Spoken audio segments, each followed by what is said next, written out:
kolera ennyo n'okaweerezaayo omu ku bantu abatagala kuyiga naye nga n'okumanya tamanyi. So munzikirize for today olunaku olwajjo twakula recap, twayogera bingi nnyo twayogera ku basajja ba Katonda bye tutagenda kukolako recap olwaleero. Munzikirize mu dakiika zino zennyini twanirize omusomesa atwongereyo mu maaso mu kuyiga kwa leero. Mukama abe nnyo omukisa. Hallelujah, praise the Lord. My name is Samuel Ssenyonjo, and we are taking you through churches. So this is part 12 of our study. Yesterday we had a recap of Friday, and then we had a discussion about the personalities I left behind.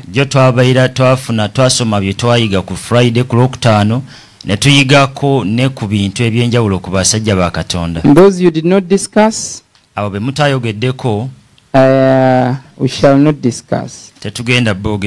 Yes, those you managed to discuss, thank you very much. Yeah, today we promise that we are going to be talking about that church of Pergamum. It's the third church. And we are looking at the period between 313 and 732.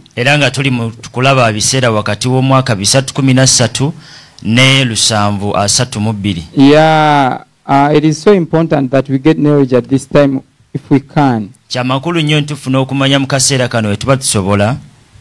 please let's use this opportunity to get knowledge. Yeah, it is so important. We read that verse in the book of Jeremiah that is going to rise those pastors who are going to feed people with knowledge and understanding.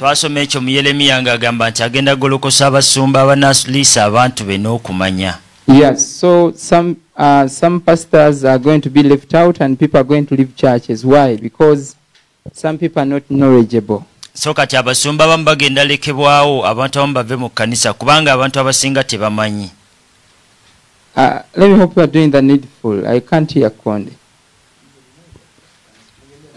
Nzali no muwulira sigo. Hallelujah. Okay, I can get him now. So, pastors, abasumba, please, you need to get knowledge. Mwetaaga okufuna okumanya. Then other people, those we call lay, please, let's look for knowledge. Abalala bonna naffe tunoonye okumanya. I told you I was challenged by a certain man. Nagamba nasomoozebwa omusajja omu 2013. Mwaka gwa 2013. And from then I wanted to look for knowledge. Era okuva olwo ne njagala nnyo nnoonya okumanya. And from then up to now I'm still a student. Mpaka olwaleero nkyali muyizi. And we are still moving. Era tukyatambula. Victor, kindly put for me that document that we are going to be using today.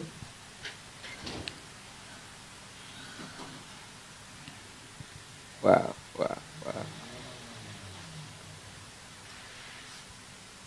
Yeah. All right. Let's get to the book of Revelation. Katugende mu kitabo ky'okubikkulirwa. Chapter, is it chapter 2? Which verses? The book of Revelation chapter 2, which verses, Victor? From 11? Kubikkulirwa essuula ya 2. What is 14?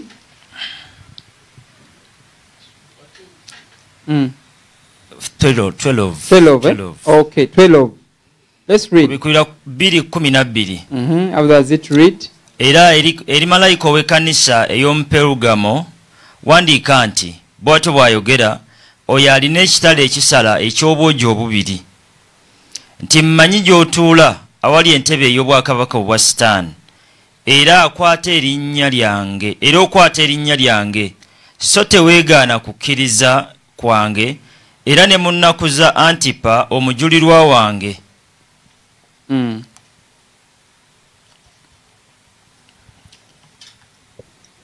Era ne munnakuza Antipa omujulirwa wange omusajja wange omwesigwa eyattibwa ewammwe Sitaani w'atuula. Naye nina ensonga ku ggwe si nnyingi kubanga olina eyo abakwata okuyigiriza kwa Balamu eyayigiriza Balaki okuteeka enkonge mu maaso g'abaana ba Isirayiri, okulya ebyaweebwa eri ebifaananyi n'okwenda. Era naawe bw'otyo olina abakwata okuyigiriza kw'Abanikolait. Kale weenenye, naye bw'otalyenenya njija gy'oli mangu, era ndirwana n'abo n'ekitala eky'omu kamwa kange. Alina okutu awulire Omwoyo ky'agamba ekkanisa. Awangula ndimuwa ku mmaanu eyakwekebwa, era ndimuwa ejjinja ejjeru, era ku jjinja kuwandiikiddwako erinnya erijja omuntu yenna ly'atamanyi wabula aweebwa. All right, thank you. Now, let me give the outline of today's class. Kanjogere engeri gye tugenda oyigamu mu kibiina ky'olwaleero. Before I comment about something little, nga sinnaba kwogerayo ku kintu wano ekitonotono. We are going to talk about the sword. Tugenda kwogera ku kitala. We are going to talk about Satan's throne. Tugenda kwogera ku ntebe ya Sitaani. We are going to talk about Antipas the martyr. Tugenda kwogera ku Antipa omujulirwa. We are going to talk about the doctrine of Balaam. It's fine. Can use this. We are going to talk about Balaam the martyr. Balaam, the doctrine of Balaam. Tugenda kwogera ku njigiriza ya Balaam. We are going to talk about Nicolaitan once again. Tugenda kwogera ku ba Nicolite era. And we are going to talk about the works. Tugenda kwogera ne ku bikolwa. Yes, if I was talking about the church of Pergamum, nalibadde njogera kanisa ye Pergamo. If singa nabadde wakwogera kanisa ye Pergamo, I would have told you that the way he introduced himself, naligambye nti engeri gye yeeyanjulamu gye bali, pointed at what he was going to talk about. yalinga ensonga ku ki kyagenda ogigamba. He introduced himself as he who has the sword, a two-edged sword. Yeeyanjula ng'oyo alina ekitala eky'obwogi obubiri. And then the conclusion would also have pointed at what he has commented actually. Era n'enkomerero ng'ensonga ku ekyo kye yali ayogeddeko. So if he introduced himself as one who has the sharp two-edged sword, kati yeeyanjula ng'eyalina ekitala eky'obwogi obubiri. It points to the fact that the message he was bringing out was sharp, was kind of sharp. Kisonga ku nsonga nti obubaka bwe yali aleeta bwali busala. He was not going to babysit them or pamper them or something like that. No. Yali tagenda bakwasa kyejo. And now today, era olwaleero, I've given you the outline of what we are going to discuss. Mbawadde engeri gye tugenda okusomamu olwaleero. Yes, but before we go to that, naye nga tetunnagenda eyo, I want to give you something little in church history njagala bawaayo ekintu kitono nnyo mu byafaayo by'ekkanisa that is going to annoy some of the pastors, some of them. Ekigenda okunyiiza abasumba abamu. But naye if you are positive enough, if you are objective and not subjective, bwe tubeera nga tulowooza bulungi so si bubi, yes, we are going to get out something. Tugenda baako kye tufunamu. Because I'm dealing with the church that existed between 313 and 700. Kubanga njogera ku kanisa yaliwo mu 313 ne 7. There is this significant happening. Something happened between that period. Kati ekintu ekimu kyabaawo mu wakati mu myaka eyo. Yeah, we talked about tithe. Twayogera ku biweebwayo last year and this very year. Omwaka oguwedde n'omwaka guno. And many people attacked us. Era abantu bangi ne batulumba. But then in church history, n'ebyafaayo by'ekkanisa, I want to point out something. Njagala kusonga ku kintu ekimu. It is a fact that maybe many of us do not know. Kye kimu ku bintu abamu bye tamanyi. But it is paramount to church history. Naye byamakulu nnyo mu byafaayo by'ekkanisa. I also want to comment that era njagala okwogera nti in every... Am I speedy? I'm speedy. So speedy. Anyway, we are going to have an audio. So you can pause and But let me try to reduce the speed for the sake of some students. All right. Mkomyewa. Obadde otugamba nti waliwo ekyabaawo mu masekkati g'emyaka egyo. What was my last statement? Konde has not been following. Okay, I've been saying that in every dispensation we cover of the church, we have 7 dispensations of church history. Make sure that it is not history, but you get out something. Because in each dispensation, there is a lesson. So at the end of each dispensation, make sure you get something. We call it marrying the facts. We call it putting meat on the bones. Or marrying the facts. You go to marry the facts. We have the facts, church history, but then you go to marry them to today. Contemporarily. Yes. What does it speak to you? Please put this somewhere. I know some have just joined us. And they may take it as if it is history. Samuel is giving us history, you know. No, it's not history. Contemporary. These facts speak to us, the church today. For example, we are going to talk about the doctrine of Nicolaitan. You need to get something out of it and marry it to yourself. Okay, let me say like this. Each church, like for example, Ephesus, yes, it was there physically in history. Yes, but then it applies to today's church. Not only to today's church, it applies to you as a person. I want you to get this fact right. That each church applies to today's church, but also it applies to you. And now that is a church, the physical one. I'm talking about the message that was given to that particular church.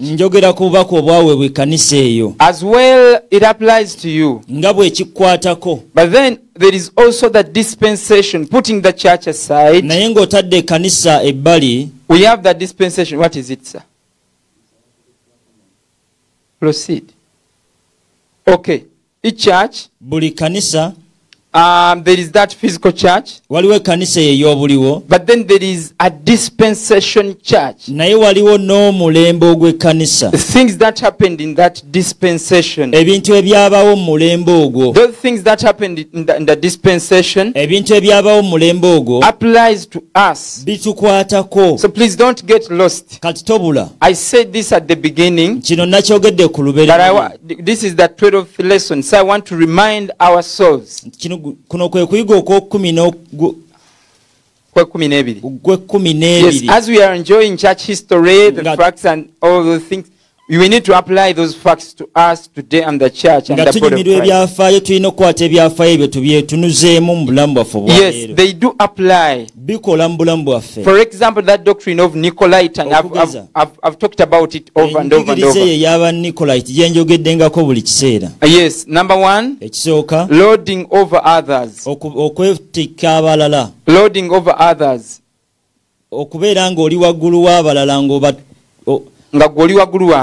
It happens today. Number 2, that Nicolaitan, that what you do with your body doesn't affect the spirit. We have such a doctrine today. So that means you have to apply it today. You a torch in yourself. You light in yourself. You get to know where you are. Yes. Don't just enjoy church history, please. But apply it to yourself. Apply the church, the body of Christ today. Those things we need to put right, let's put right. So let's pray for the grace to get out those particular things that apply to us today. Catholic Church wasn't the way it is today, but it just perverted somewhere. Yes, even the born again Christian, we need to be so keen. You are finding that many things are coming in. Okay, I'm sorry, but I have to comment this. 3 years back, when I was observing, if not for 2017, 18, 19, around 4 years, I was observing the doctrines that are taught in church today. But I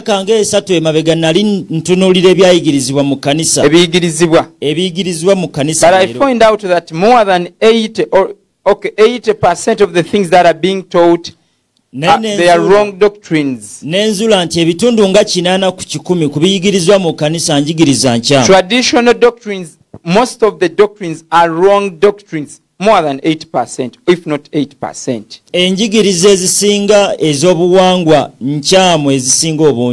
Not ezobuwangwa. Traditional churches, that the traditional doctrines zetukuliddemu amakanisa getukuliddemu. Amakanisa getukuliddemu enjigirize ezisinga obungi nkyamu. Yeah, we somewhere perverted.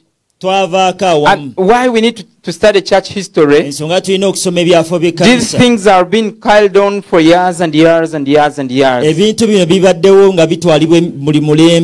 this one, I'm going to comment about the tithe. The tithe was not paid not until the year 567. I'm going to annoy some pastors, but please take this. It is a fact. We cannot edit it. I can't do nothing I can do about it. The word tithe is mentioned, I think, 5 times in what we call the New Testament, from the book of Matthew to the book of Revelation. And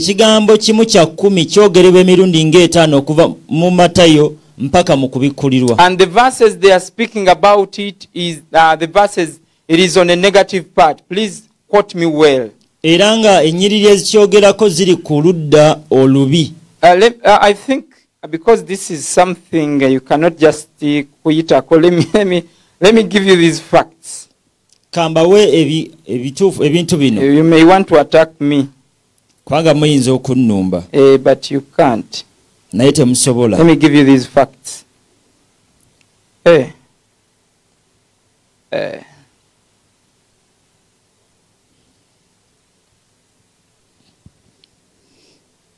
Okay, I'm looking for that verse in Luke when they talked about the tithe. Okay, maybe first put for me Matthew 23:23. We read that as I look for that verse that is in Luke. When this Mugaga man was bragging that I give tithe, I pray, I do what? Yes, Victor, this pray for me. Matthew 23:23. What does it say? Matayo 23:23. Yes, what does it say? Agamba nti ziri basanga mmwe abawandiisi n'abafalisaayo.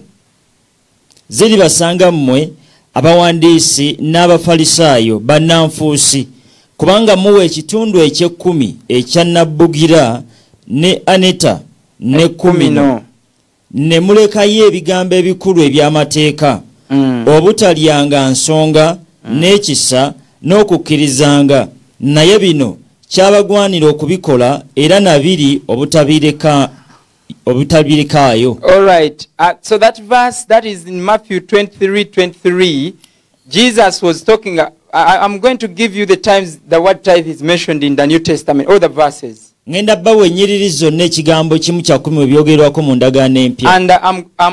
commenting that they are talking it, some of the verses they are talking it on the negative. Yes,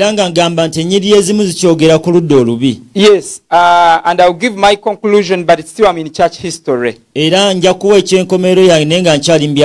this thing happened in church history in around 500, I thought I might forget it, and I'm dealing with the period between 313 and 732. Era ng'ekyo kino kyaba omwaka ogw'ebitaano ataano mu musanvu. Okakasa.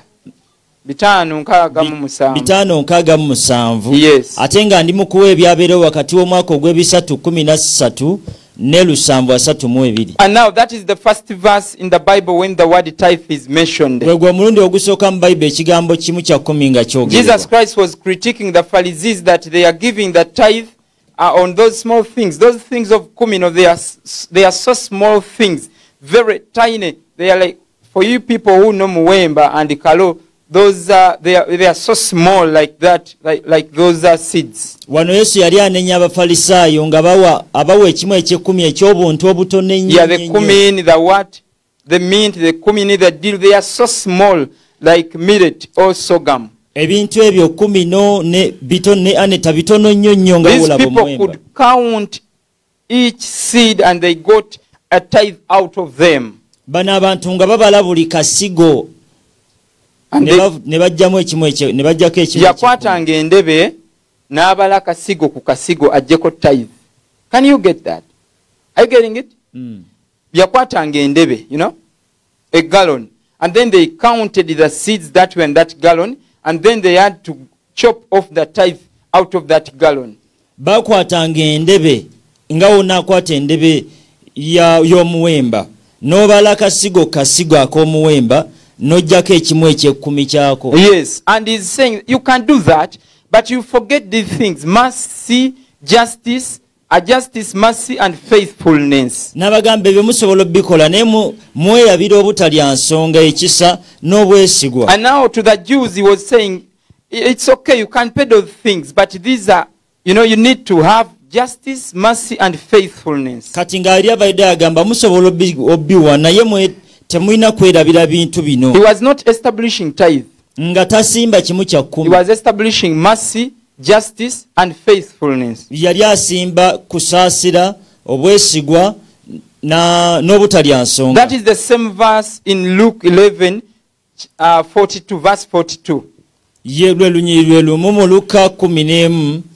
We can read it because you know, something I want to root out has been here. It has been taught for centuries and centuries and centuries. Tusobola bisoma kuba kyenjagala okujja okisobeseddwa ebyasa n'ebyasa. It's so many years it has been here. Myaka mingi kibaddengawo. Have you got there? Luka 11:42. Yes.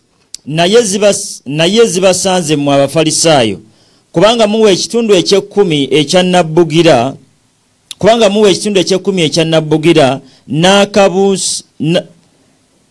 n'akakuba nsiri n'enva zonna, naye omusango n'okwagala Katonda mubiyita bbali, ebyo kibagwanira okubikolanga, nabiri obutabirekangayo. And now that is the second time Jesus Christ is talking about tithe. We are talking in the New Testament 66:99.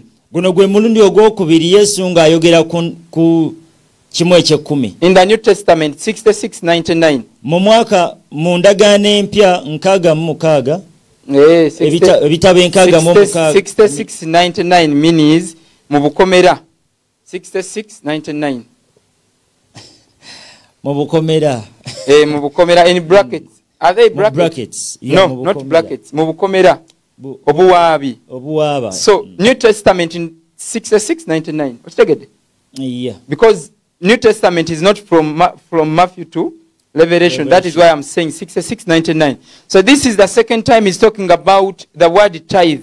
Guno gwe mulundi ogwokubiri ng'ayogera ku kimu eky'ekkumi. Still he was critiquing the Jews that they are paying tithes on small things, but they forget the important things of the law, and that is justice and love of God. Kati ng'abanenya nti bawa ekimu eky'ekkumi ne beerabira ebintu eby'amakulu ebya Katonda. Yes, the third time he's talking about tithe is going to be found in the book of Luke, chapter 18. I think Victor is sick. May we get someone? He's not fine. He's not... Victor, are you sick? You're not fine, right? You're fine. Okay. Okay, it's fine. So we are looking at the book of Luke chapter 18 verse 12. Luka tuli mu Luka 18:12. And that is the third time we are seeing the word tithe in the New Testament, 66:99. Gwe gumulungi ogwokusatu we tulaba ekigambo kiweebwayo mu ndagaano empya. Victor basaba oteke Bible y'Oluganda waggulu amukulu kamere muziyiza batasobola kusoma. Okay, we are reading. What does it say? Luka 18:14. Luka 18:12. You can begin from let's begin from 10. Katandikire ku 10. Yes, let's begin from 10. What does it say? Abantu babiri balinnya mu yeekaalu okusaba, omufalisaayo omulala muwooza. Omufalisaayo omulala muwooza. Omufalisaayo n'ayimirira n'asaba yekka ebigambo bino nti, Ayi Katonda, nkwebaza kubanga siri ng'abantu abalala bonna, abanyazi, abalyaz'amaanyi, abenzi, newankubadde ng'ono omuwooza. Nsiiba emirundi 2 mu Ssabbiiti. Mpaayo ekitundu eky'10 ku bintu bye nfuna. Naye omuwooza n'ayimirira wala, n'atayagala na kuyimusa maaso ge mu ggulu. Now I want 12. What does it say? 12. Nsiba emirundi 2 mu Ssabbiiti. Mpaayo ekitundu eky'10 ku byonna bye nfuna. And now that is the verse I want. That is the third time they are talking about the word tithe. Guno gwe mulundi ogwokusatu nga boogera ku kimu eky'ekumi. In the New Testament. Mu ndagaano empya. He is saying that ali mugamba. This is a Pharisee. Ono mufalisaayo. He was bragging, self, talking about himself, how he does this, that I fast twice a day, I do this, I pay tithe. Yali yenyumiriza engeri gy'asiiba emirundi 2 mu wiiki nga oweena ekimu eky'ekumi. And if you know that story, Jesus went ahead to talk about, we can read actually 13. What does it say? Tusobola osoma n'olw'13. Agamba naye omuwooza n'ayimirira wala n'atayagala na kuyimusa maaso ge mu ggulu. Naye ne yeekuba mu kifuba ng'agamba nti, Ayi Katonda, onsaasire nze alina ebibi. 14. 14. Mbagamba nti oyo yakka okuddayo mu nnyumba ye ng'aweereddwa obutuukirivu okusinga oli, kubanga buli eyeegulumiza alitowazibwa, n'oyo eyeetowaza aligulumizibwa. Now this is the third time Jesus talking about tithe, but it's still on the negative. The other person, the Pharisee, was talking about himself, how he fasts, how he does this, how he pays the tithe, is not committing adultery and all that. But Jesus Christ is saying that the second person is going to be appreciated and not the first one. Guno gwe mulundi ogwokusatu Yesu ng'ogera ku kimu eky'ekumi n'engeri akyogerayo ku side ey'obubi. In other words, he was saying that it is not about your works or it is not about the tithes and all that. No, it is about this person who has broken before the Lord. It is not about the tithes. Mungere endala ng'agamba nti tekiri ku bimu bya 10 wabula kiri ku muntu ono amenyese eri Mukama. And now I'm going to talk about the fourth verse, the word tithe. I'm looking about the word tithe in the New Testament. Noonya ku kigambo kimu kya 10 mu ndagaano empya. When it was spoken about. Wekyayogerebwa. And now the first 3 times it has been talked about, they are talking about it in the negative, and it's Jesus Christ himself talking about it and saying, no, it is not the gift. No, it is not the gift. 3 times talking about it. Emirundi 3 gye twakalabanga Yesu akyogerako ng'agamba te naye ng'agamba nti tekiri ku ebyo wabula mubiri byayogedde. And now we are not going to look to get any other verse not until we reach the book of Hebrews. Tetugenda funa lunyiriri lulala lwonna mpaka nga tuuse mu kitabo kya Bebulaniya. And now get to the book of Hebrew. We read from chapter 7, we read from verse 5. Bebulaniya essula ya 7. I want you to get me right, and that is why I'm so slow. Njagala munfune bulungi ensonga lwaki ngenda mpola. We can read from there. Bebulaniya 7:5. N'abo ab'omu baana ba Leevi abaweebwa obwakabona amateeka gabalagira okusoloozanga ebitundu eby'ekumi mu bantu. Be baganda baabwe newankubadde ng'abo baava. Read from here. Tuli mu Bebulaniya essula ya 7. Tutandikidde ku Lwokutaano mpaka ku Lwomwenda. Olwokutaano mpaka ku Lwomwenda. N'abo ab'omu baana ba Leevi abaweebwa obwakabona amateeka gabalagira okusolooza ebitundu eby'ekumi mu bantu be baganda baabwe newankubadde nga bo baava mu ntumbwe za Ibulayimu naye oyo ataabalibwa mu kika kyabwe yasoloza Ibulayimu n'asabira omukisa nannyini byasuubizibwa, naye tekyagwana n'akatono, omuto yasabirwa omukulu omukisa. Olw'omunaana, era mu ekyo abaweebwa ebitundu eby'ekkumi be bantu abaafa, naye mu kiri abiweebwa y'oyo ategeezebwa nga mulamu. Era okwogera bwe kuti ne Leevi aweebwa omusolo yaguweerayo mu Ibulayimu. Soma bulungi Oluganda. Ne Leevi aweebwa omusolo yaguweerayo mu Ibulayimu. Lwe lw'omwenda. Okay, now the word tithe has been mentioned, I think, 4 times. Kachaawo ekigambo kimu kya 10 kyogeddwa emirundi ng'ena. Yeah, 4 times. Mirundi ng'ena. So in the New Testament, the word tithe is spoken of 4 plus 3. Kati mu ndagaano empya ekigambo kimu kya 10 kyogerwako emirundi 3 12. Yeah, it is spoken of 4 plus 3. It is spoken of 7 times. We've seen that the first 3 times he was critiquing either the Pharisees or the teachers of the law, that they were paying the tithe, but they are forgetting the important matters of the law. That was justice, mercy, love, and faithfulness. Wano tusose ne tulabanga emirundi egisoose abadde anenya Abafalisaayo abakiwangayo naye nga beerabira ebintu ebisatu ebikulu. And now we are getting the book of Hebrews where it is spoken of many times, 4 times. Katugenda mu kitabu ky'Abebbulaniya wekyogerebwako emirundi ng'ena. And remember, I told you this book of Hebrew, some of the things were in types and shadows. Era nga nagamba ekitabo kino eky'Abebbulaniya ebintu ebimu byali mu bikana bisiikirize. And some of the things do not concern us at all. Era ebintu ebimu tebitukwatira in the book of Hebrews. Many of the things, like chapter 11, he was referring on the men of the Old Testament, their faith. Okugeza Yesula 11 yaliyogera ku basajja ab'endagaano enkadde okukkiriza kwe baalina. Yes, so some of the things in the book of Hebrews do not concern us. Kati ebintu ebimu mu kitabo ky'Abebbulaniya tebitukwata. And now here we come to the book of Hebrews where he talks about the tithe. Kati wano netuuka mu kitabo ky'Abebbulaniya wayogera ku kiweebwayo. Yes, 5. And it is true that those descendants of Levi who are charged with the priestly office are commanded in the law to take tithes from the people, which means from their brethren. Through these have descended from Abraham. You can read from there.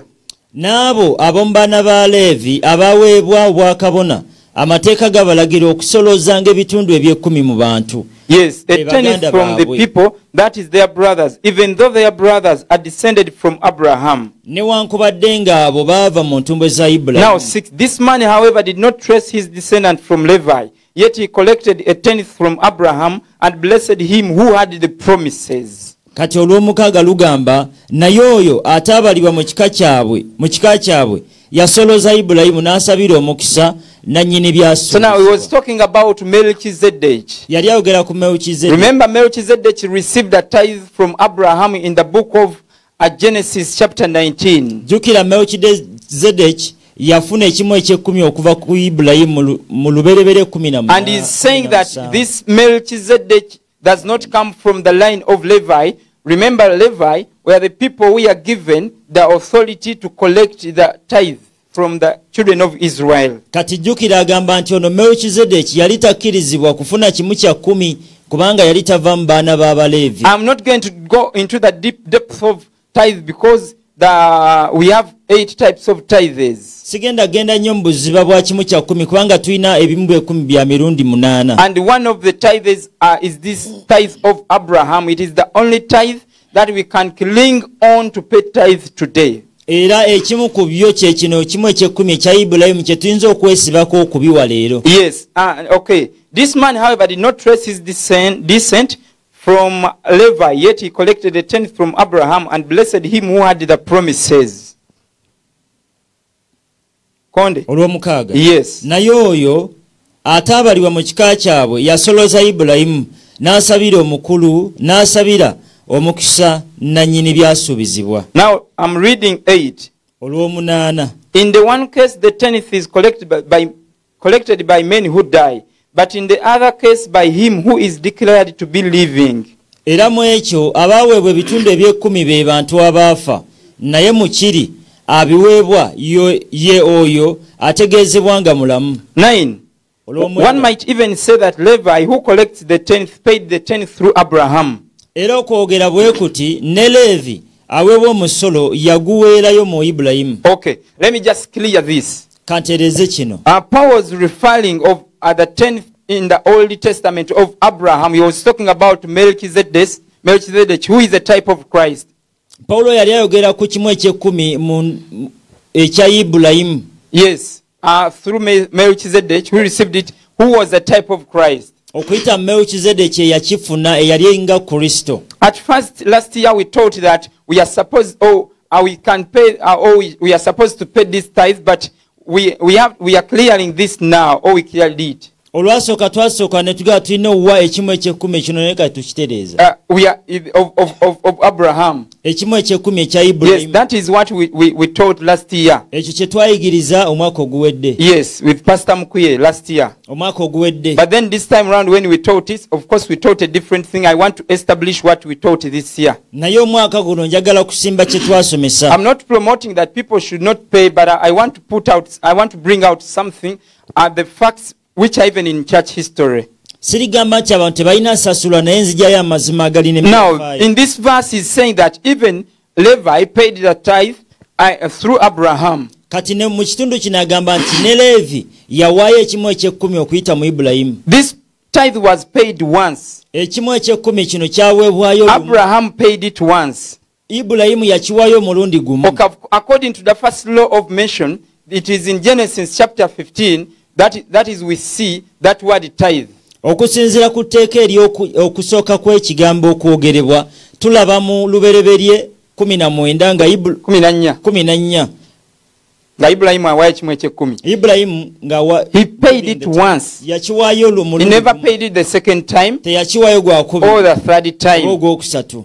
Even Jacob. Ne Yakobo. He paid it once. Yakiwaayo never paid the second time. Teyawaayo gwakubiri. Or the third time. Oba ogwokusatu. So there are 8 types of tithes. Kati waliyo ebika bya kimu eky'ekkumi bya mu. As the Gentiles, we can only cling on these 2 types of tithes. The one of Abraham and one of Jacob, which we call a promise. You promise God, I'm going to pay tithe. Fenga abannaggwanga tusobola okwesiba ku bika bino ebibiri ekya Ibulayimu n'ekya Yakobo osuubiza Mukama nti ngenda wa ekimu eky'ekkumi. But Abraham paid it once. Ne Ibulayimu yakiwa gumu. Jacob paid it once. Ne Yakobo omulundi gumu. All right. Now this tithe of Abraham, the Abrahamic tithe, kati kino ekimu eky'ekkumi ekya Ibulayimu was paid once. Kyaweebwayo lumu. But even Levi, who was supposed to collect it, paid it through Abraham. Naye ne Levi yali alina okikunganya yakiwaayo kuyita mu Ibulayimu. And this is what some people teach concerning Abrahamic tithe. Era bino abantu basomesa ebikwatagana ku mpaayo ya Ibulayimu. That we pay this tithe to Christ. Nti ekimu eky'ekkumi kino tukiwa Kristo. That is not right. Ekyo si kituufu. Because Jesus does not receive tithes. Kubanga Yesu taweebwa bimu bya kkumi. They are the ministers of the gospel that receive tithes. Abaweereza ab'enjiri be baweebwa ebimu eby'ekkumi. It is not Christ who receives the tithe. Kristo si y'abifuna.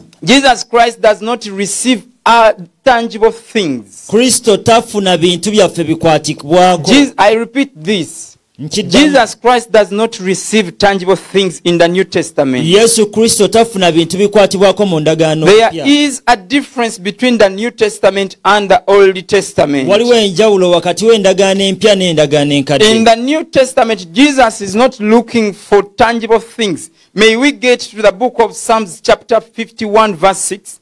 Mu ndagaano empya Yesu Kristo tanoonya bintu bikwatibwako. And that is why we are saying that we are in this Adam, we are still in Davidic covenant, we are still in the salt covenant, which salt covenant talks about the inner things. We are reading Psalms chapter 51 verse 6. Zaburi 5:1 nga buvunula biri byenjogedde bibadde bingi. Ono muvunuzi ngenda kwevunula. I'm saying that in the New Testament, God is not looking on these tangible things, is looking about those inner things. What does it say? Yesu Katonda tanoonya bintu bikwatibwako wabula anoonya ebintu ebyo eby'omubuzibu eby'omwoyo. What does it say? Zabuli 5:6 laba gwe oyagala eby'omunda eby'amazima era mu mwoyo ogutalabika onoomanyisa amagezi. Jordan, you are disorganizing people here. Behold, you desire truth in the innermost being, and with the hidden part of my heart you will make me know wisdom. So now in the New Testament, people have failed to understand the New Testament. We have failed and we are trying. Kati abantu mu ndagaano empya tulemedde ogitegeera nte nga tugezaako. You cannot give tithe to Christ. Toyinza kuwa kimu kya 10 Kristo. Tithes are given to ministers of God. Ebimu eby'ekumi biweebwa baweereza ba Katonda. Yes, so now this is my conclusion before I get to church history, to give you the history of tithes. Yene maliriza yange nga sinnaddayo mu byafo by'ekkanisa. The New Testament giving, I've just got a single doctrine. I'm saying that this is Samuel. 80% of the things that are taught in Uganda, not only in Uganda, but even elsewhere, they are wrong doctrines that have been gotten over time, as church history has gone. Naye nagambye nti ebitundu 80 ku 100 ebisomesebwa mu Uganda oba mu kanisa olwaleero bikyamu nnyo. Era nga bibadde bisomesebwa emyaka n'emyaka. And I've just got one thing, tithe. Era nga nakajjayo kimu kyokka kino ekimu eky'ekkumi. That is what your traditional church taught you, that you are going to get a curse if you don't pay tithe. Era kino ekkanisa yo gye wakuliramu kye yagamba nti ogenda kufuna ekikolimo bw'otakisasula. And now they are reading Malachi. Era nga bali musoma Malaki. Which Malachi was to the priests. Naye nga Malaki yali y'abaakabona. And then to the people of Israel. N'abantu ba Isirayiri. And they are reading Malachi, and I've went to so many churches. I'm so sorry. Okay, I know you don't know, but maybe you can, embrace the truth now. I went to many churches and I've seen that verse displayed. Ngenze makanisa mangi nendaba olunyiriri olwo nga lwateekebwa. Of course, I cannot blame you, but I can blame you now if you do not get the truth. Siyinza kubanenya naye kati mbanenya we mutafuna mazima. Jesus does not receive tangible things. In the New Testament we give willingly. Yesu tafuna bintu bikwatibwako mu ndagaano empya tuwaayo tukyeyagalire. As the heart encourages us. Ng'omutima bwe gutugamba. If you look at the book of Acts chapter 5, it can bring it out well. We can read just like 3 verses, we get this out. Chapter 5, begin from 1. Bikolwa by'abatume 5 olunyiriri olusooka. Okay, you can read from. Naye omuntu erinnya lye Ananiya ne Safira mukazi we n'atunda ebibye era ne yeeterekerako ku muwendo. Mukazi we naye ng'amanyi n'aleetako kitundu n'aleetako kitundu butundu n'ateeka ku bigere by'abatume. Naye Peetero n'agamba nti, Ananiya, Sitaani akujjuzizza ki omutima gwo okulimba Omwoyo Mutukuvu ne weeterekerako ku muwendo gw'ennimiro? Bwe yali eyo teyali yiyo. Bwe yali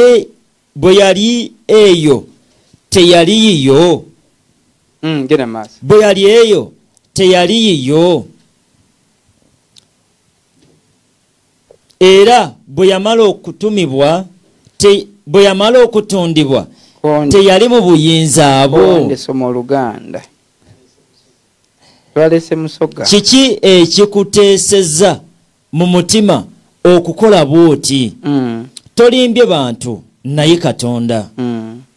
Olwokutaano. You can read. There are other verses. Or you can read for yourself. Chapter 2, chapter 4. Let me get this from chapter 4 as well. I think it can help. Katukijeyo ne mu ssuula ey'okuna. You can read from 34. 4. Katusome okuva ku lunyiriri lwa 34. Yeah. Bikolwa by'abatume 4.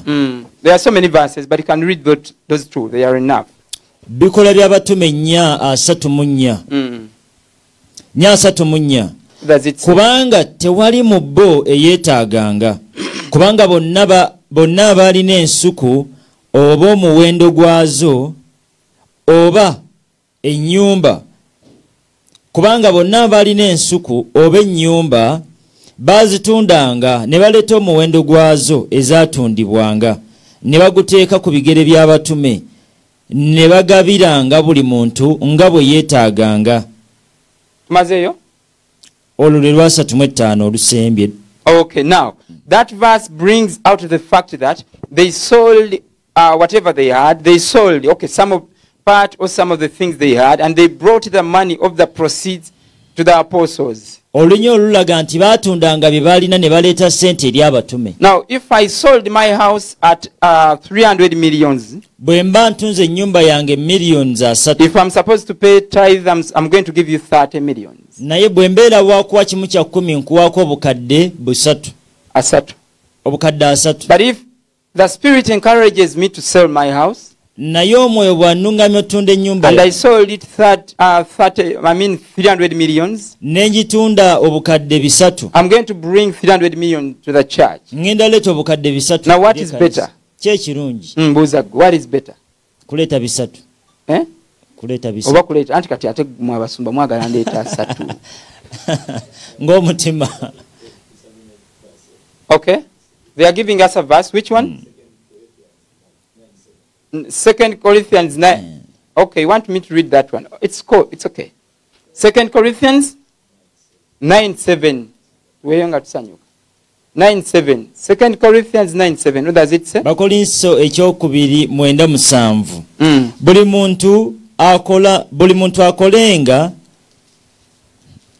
muntu akolenga nga bw'amaliridde mu mutima gwe, si lwa nnaku newankubadde olw'okuwalirizibwa, kubanga Katonda ayagala oyo agaba n'essanyu. Okay, we can crown this with that verse. Tusobola okigattako n'olunyiriri. That he desires the giver to be cheerful, a cheerful giver. Nti ayagala abo abagaba n'essanyu. You know, if you decide to give not with any grudge but cheerful. That is what the verse is saying. So the New Testament giving is not in fractions. It is not in fractions. It is not in percentages. It is giving with your heart and cheerful, joyful. Yes, many people today, they are on that pressure, you know. I never gave tithe. They have even heard about these testimonies of people who have gone in heaven 66, 99, and they are saying people are going to hell because they did not give tithe. Iranga bawodene ku bustole buno bw'abantu abagamba mbu bagenda mu ggulu nawolo okuba ne balabanga abatawaddeyo bimu bya 10 oba bayisibwa bubi. Yes, that is madness. The New Testament giving is far away different from that giving of the Old Testament. There is that verse in Deuteronomy. I can give it to you. Is it Deuteronomy what 5? Something 5. I've forgotten, but they can look for that verse.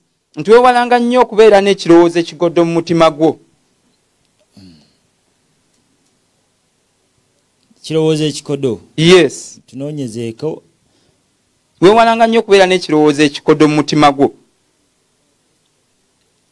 Okay, as they are looking for that verse, it is in Deuteronomy something 5. As they are looking for that verse, I'm saying that the New Testament giving is giving cheerfully, kind of vunula. Naendi mugamba nti okuwayo kw'endagaano empya kuwaayo nga weeyagalidde. 15 Deuteronomy. Deuteronomy 15:9. What does it say? Weekuume nga waleme okubaawo mu mutima gwo ekirowoozo ekikodo ng'oyogera nti omwaka ogw'omusanvu omwaka ogw'okusumululirwamu gunaatera okutuuka eriiso lyo ne liba bbi eri muganda wo omwavu n'otomuwa kintu n'akoowoola Mukama ng'akuwawaabira ne kiba kibi gy'oli. So now in the New Testament we just not to be stingy. And verse 10. Okay, we can read it. What does it say? Tolema kumuwa. So n'omutima gwo tegunakuwalanga bw'omuwa. Okay. Kubanga olw'ekigambo ekyo Mukama Katonda wo kyanaavanga akuwa omukisa mu mulimu gwo gwonna ne mu byonna by'onasangako omukono. Now those verses are enough. Because doctrine cannot be established by a single verse. I've given some. How many verses have I given? 1, 2, 3, 4, like 6 verses. Those are enough for today. I'm talking about a certain doctrine that entered the church, but this doctrine is wrong. It is not established in the Bible. It is not anywhere in the New Testament. I've just got one. Only one. There are so many. We shall touch them one by one. But there are so many they are wrong doctrines. So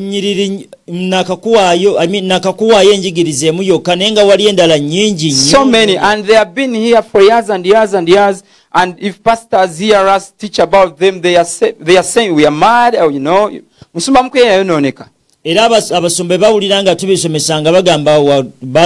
This is not about Pastor Mkuye. This is about the Bible and the doctrine.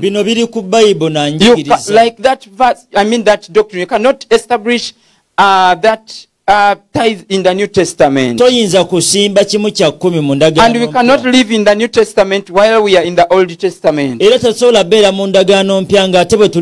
cannot establish law and grace. And that is why the mercy seat, these tablets of law, they are on, and then the mercy seat is on. If you need to see the law, you need to get off the mercy seat. Yes,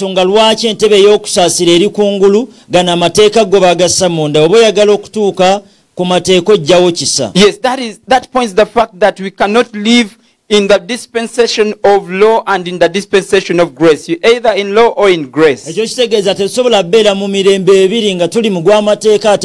cannot be in the Old Testament and in the New Testament. And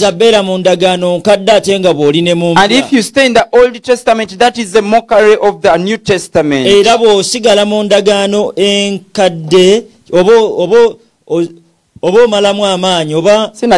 Mockery. It is more of a blasphemy, almost a blasphemy. Yes, because he came, he died, he shed his blood, and you are saying that if you don't pay tithe, you are not going to go to heaven. But tithes were paid even before he came.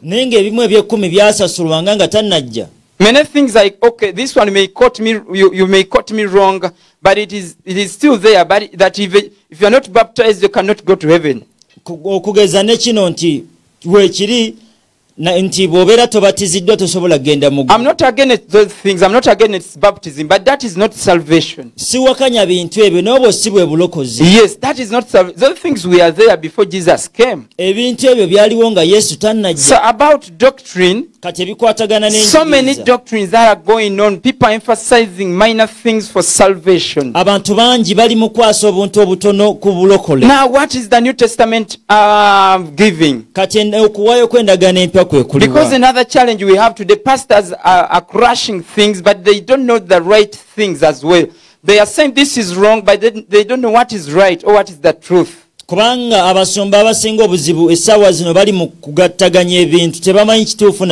said that, tithes are not in the New Testament, I'm saying that giving is in the New Testament.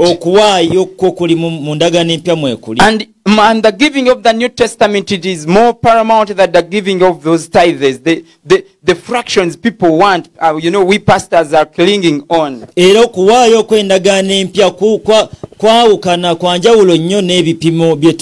These people sold their houses and they brought. Let's look at this verse once again, chapter 4 of the book of Acts.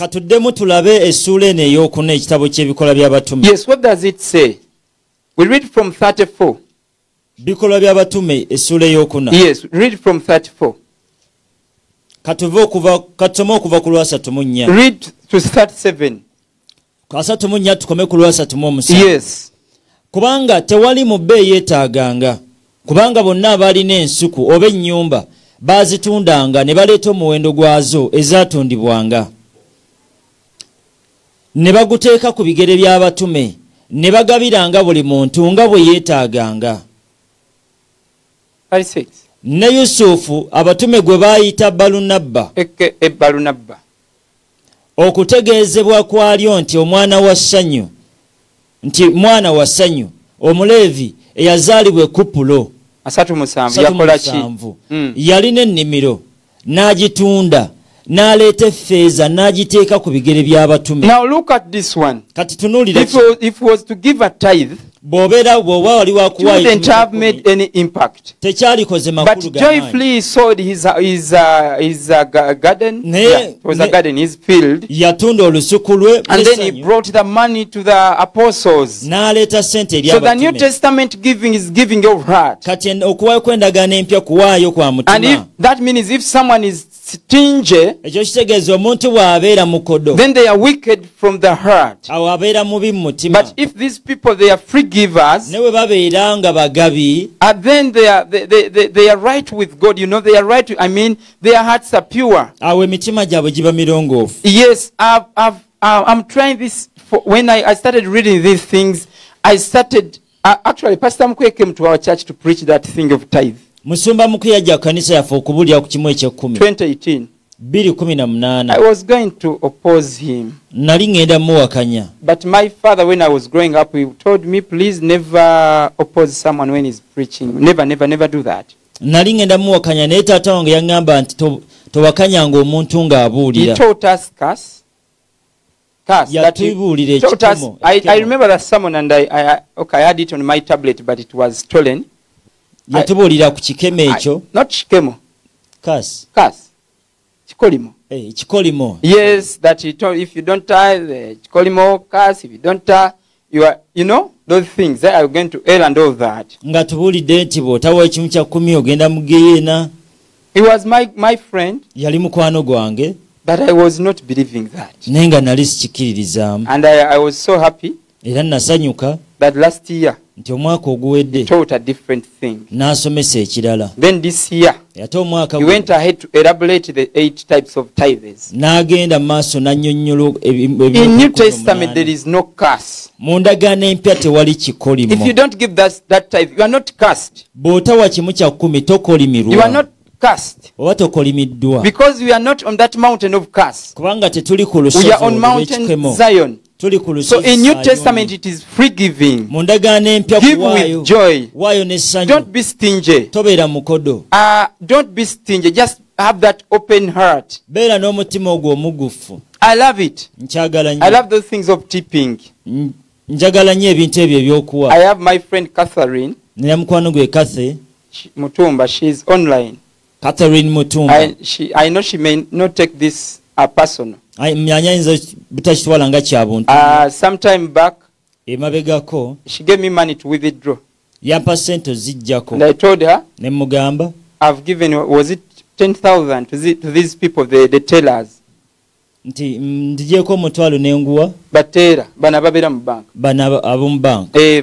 tipping.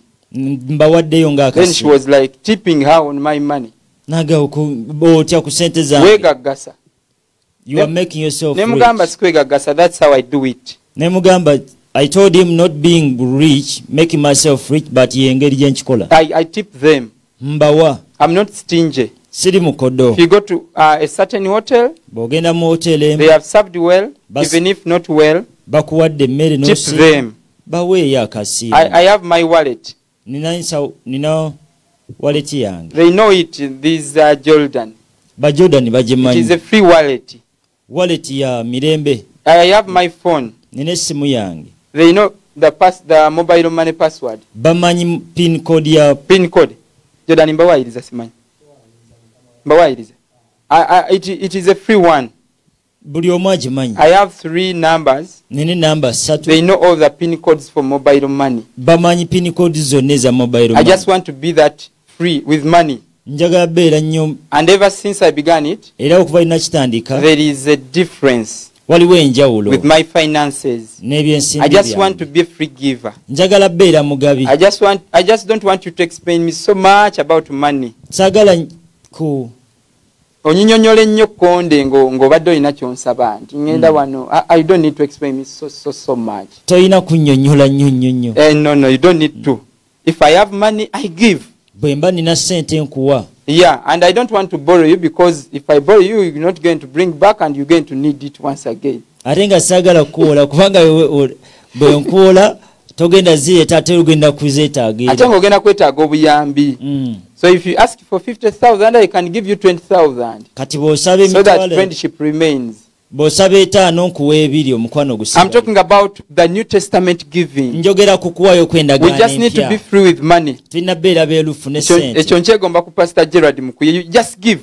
Owaayo owa buwi. Give. Wow. I've seen it for the years I've practiced. I think 4 years now, ever since I read so many things.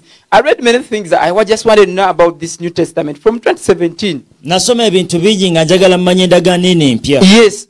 And this is the bondage. Okay, this is the okay. Yes, I started to admire things to change the way. There is this thing we developed at Harvest. Unlearn so that you can learn. Waliwo kye twatandika ku Harvest nti beera atamanyi osobola oyiga. I think the Spirit of the Lord has driven me that way. Ndowooza Omutukuvu antutte eyo. But I want to talk about church history and the tithe. Njagala kwogera ku bimu bya 10. Church history records that tithes were begun in 567.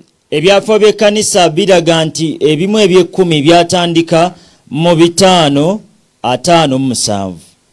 Konde 567. 567. At the Council of Tours, Tours. Mu lukiiko lw'e Tours.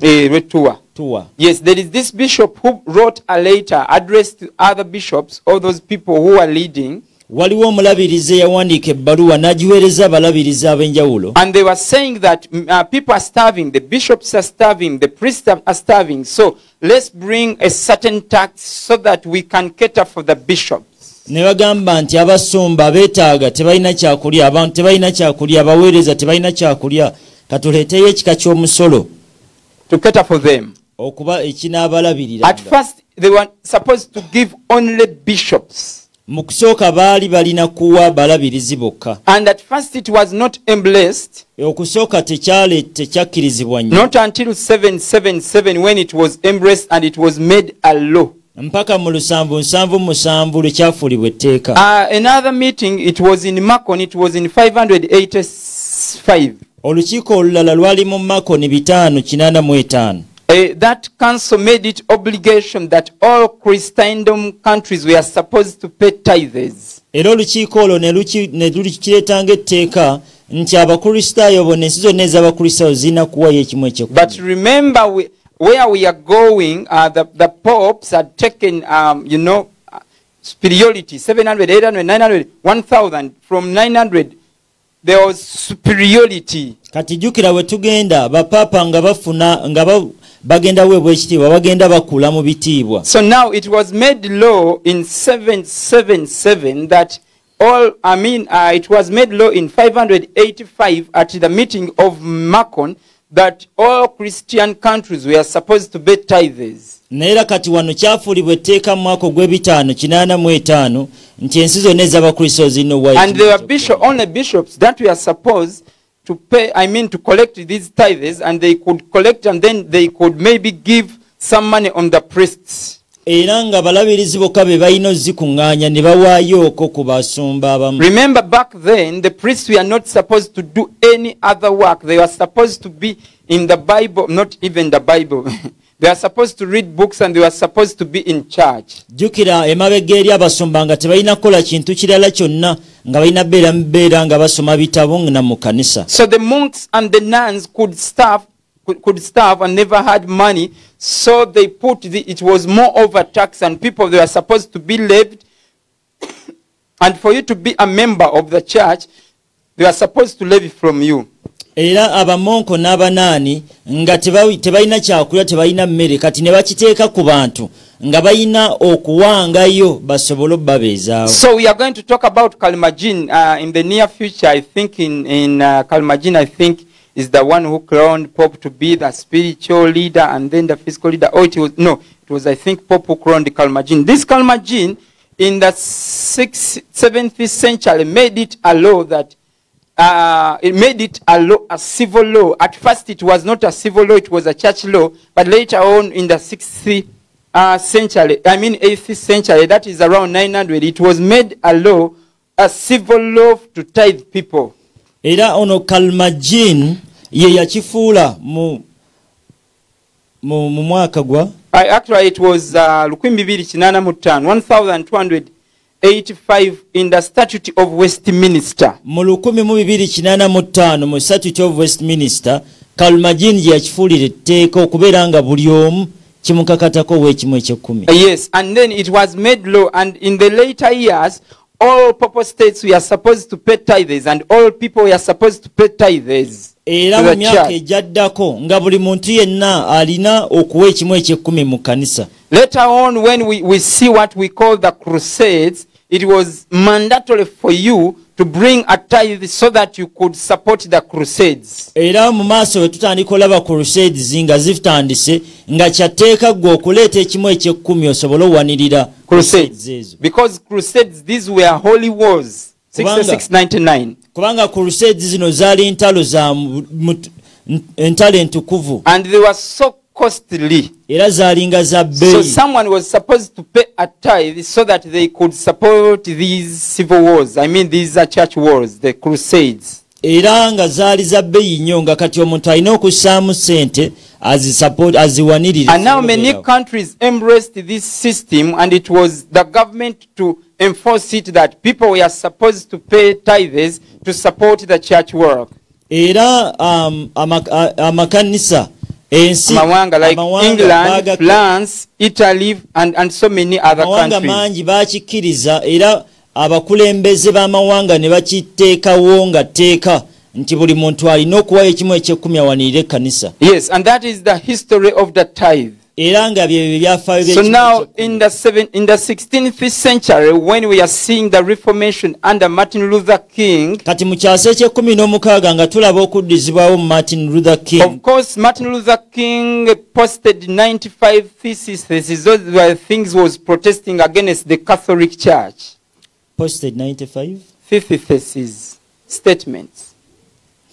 Martin Luther King yakola statements 95 wadde nga abantu bangi baziwakanya. No, he was protesting against the Catholics. Yakola statements 95 statements we are protesting against the Catholics nga ziwakanya and their practices. N'ebikolwa byabwe. But then the tithe was not part of this, and he embraced the tithe and he carried on. Naye ng'ekimu eky'ekkumi kyo tekyali mu statements zino 95 ze yakola. He embraced it and he carried it on. Era n'akikiriza naye n'akitwala mu maaso. I've moved a bit ahead because I'm talking about the tithe. We shall talk about Martin Luther and the Reformation and the powers, but since I'm talking about the tithe and church history, I've just moved a bit ahead. Kati neyongeddeyo ko maaso sijja kwogera nnyo ku Martin Luther kubanga ndi mu kwogera ku kimu kya 10 tujja mwogerako. So he embraced it as part of the doctrine. Kati naye nakikkiriza ng'ekitundu ku njigiriza. And it was called on to the Protestant. You know there is a difference between Protestant and the Anglican. There is a different. Omanyi waliwo enjawulo wakati w'Abangelican n'aba Protestant. Yes, there is a different. But then I'm talking about the Protestant Reformation. He carried it on and it moved with the Protestant Reformation. Era yakyongerayo ne kigenda maaso n'aba Protestant. So now these things I'm talking, they are recorded in the Catholic Encyclopedia, and it is my source. Era ebintu bino byenjogera byawandiikibwa mu kitabo eky'Abakatoliki. Catholic Encyclopedia. There are so many volumes. Yesterday I wanted to read about them, but there are more than 17 volumes. Jonadde njagala bisomako n'ebitabo biringa 17. And they are having over 60 pages each book. So I was discouraged. I may not read about those volumes. But they record what happened in the Catholic Church. Naye nga byawandiika ki ekyabawo mu kanisa y'Abakatoliki. So we can read just the portions of them. So these things were recorded in the Catholic Encyclopedia. So actually, it was first brought in around 250, but it was not embraced, that thing of tithe.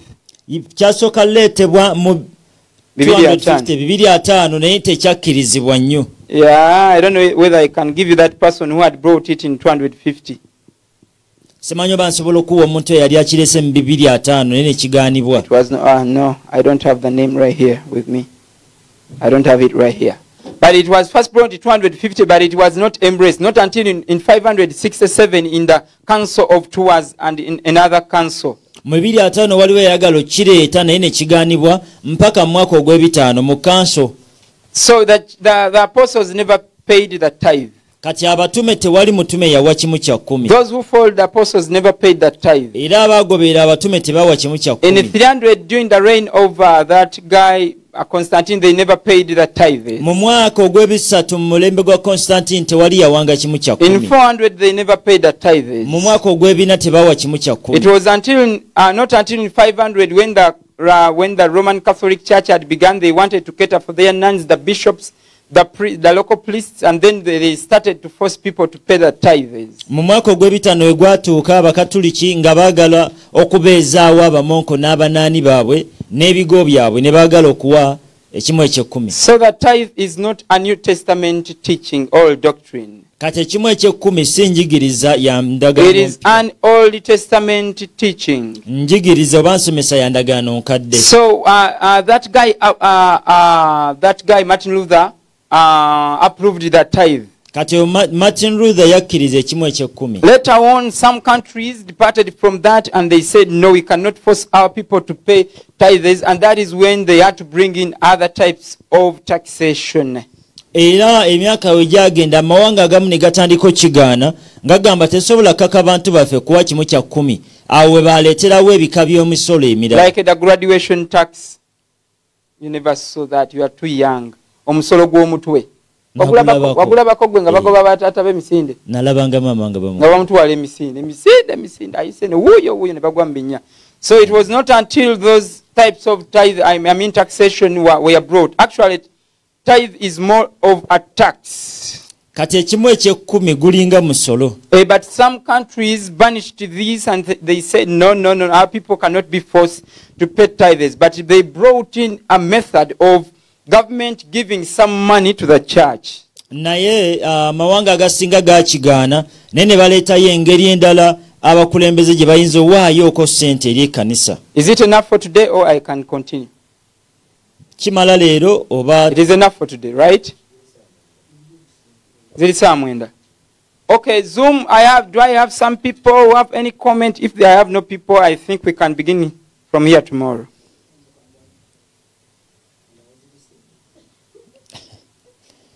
Nambuzi ali okay nangamba ali okay and is sleeping. Okay, if I have someone, we can have them. I was supposed to talk about Balaam today. I was supposed to talk about the Nicolaitan. I was supposed to talk about the sword. Those people are supposed to read. Okay, Boniface Omondi. Let me get on my Zoom. Boniface Omondi, please. You have something to say? Today, yes, I talked about that. Sir. Thank you so much for the great teaching. My name is Geoffrey Omondi, not Boniface Omondi. No, not Boniface. Boniface was a person in church history. Okay. Now you say there is a statement you made that it was mandatory. It reached some level and it was mandatory for the people to pay tithes to support crusades, and these were holy wars. And you know, when you talk of a war, we are looking at people, maybe either nations fighting nations or people fighting people. So I just request you to explain the nature of the wars that were being funded by these tithing funds. Okay, Omondi, are you still in church history class? Ochali mu kibiina ky'ebyafaayo by'ekkanisa. Please don't preempt the discussion. Crusades are in the future. Crusades tugenda zogerako mu maaso. Yeah, they are coming. They are coming in the future. We shall talk about we shall talk about them in depth. Do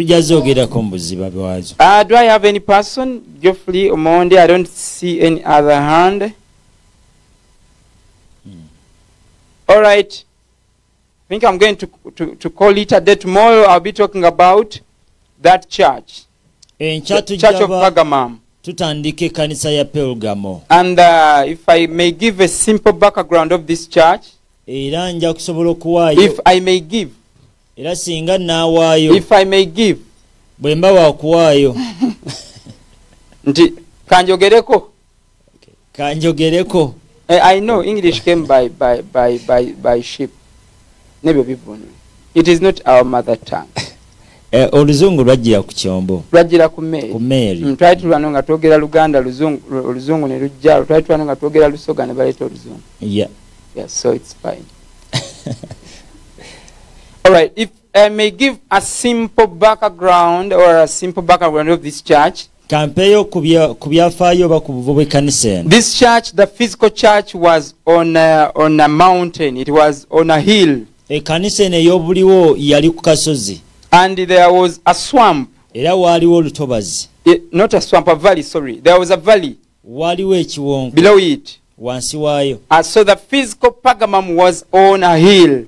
Kati kanisa ya Pergamo yennyini yali kasozi. And that is why we call it an exalted church. Yensonga tugiyite kanisa yegulumiza. And this church, it is more like the parable we talked about on Friday, the parable of the mustard seed. Remember that mustard seed was exalted. It was a tree, but it grew so big. Yes, and so this church, the church began small, but at this dispensation, the church has grown so big. It was exalted, very exalted, very big, like that tree of the mustard seed that was exalted. So the church, and I told you, the physical church was on a hill. I will give you the name of the valley tomorrow. And so it was exalted. So we are going to see, as the church grew big, what happened. We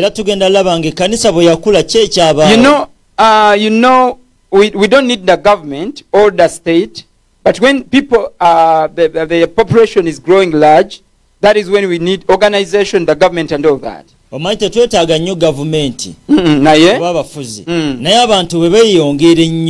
It becomes a necessity. Yes, it becomes a necessity. Because many things happen. Vices begins to come up, habits begin to come up, crimes begins to come up. And it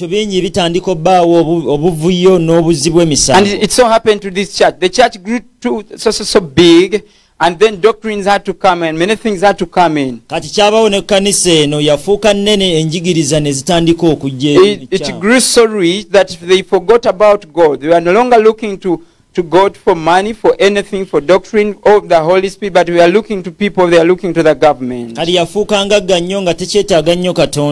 And so tomorrow we are going to be looking at those particular things that entered the church. Or we the good things and the bad things, but more so, the bad things that entered the church, the doctrines that went wrong, then the practices that came into the church. And you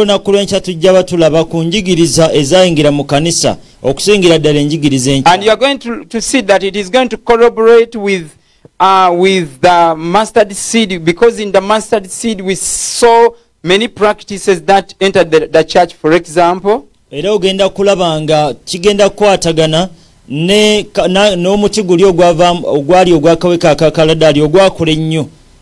for example, I'm talking about the practices that entered the church at the mustard seed, as we discussed them in the mustard seed. For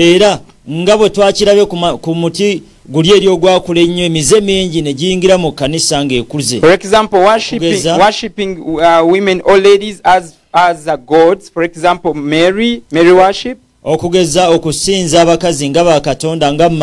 saw how prayer changed, and we copied some prayers from the ancient Asia or ancient East. Those vain repetitive prayers. We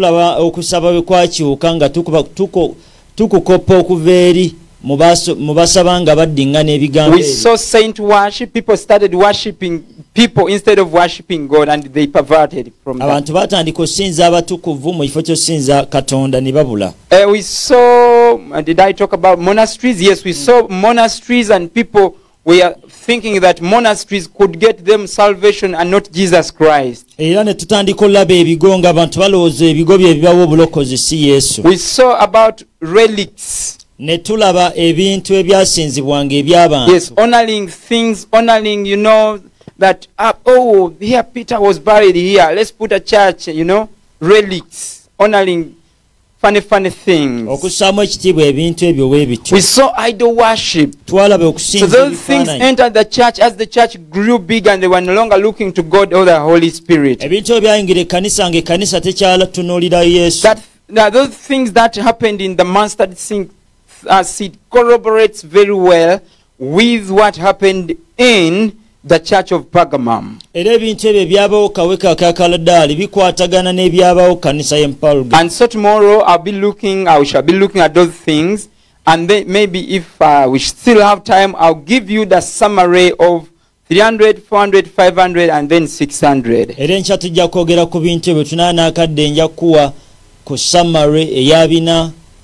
Bisatu, bitano, lukaga. Yes, thank you very well. May you have yourself a blessed evening. Mwebale nnyo mubere n'akawungeezi akalungi.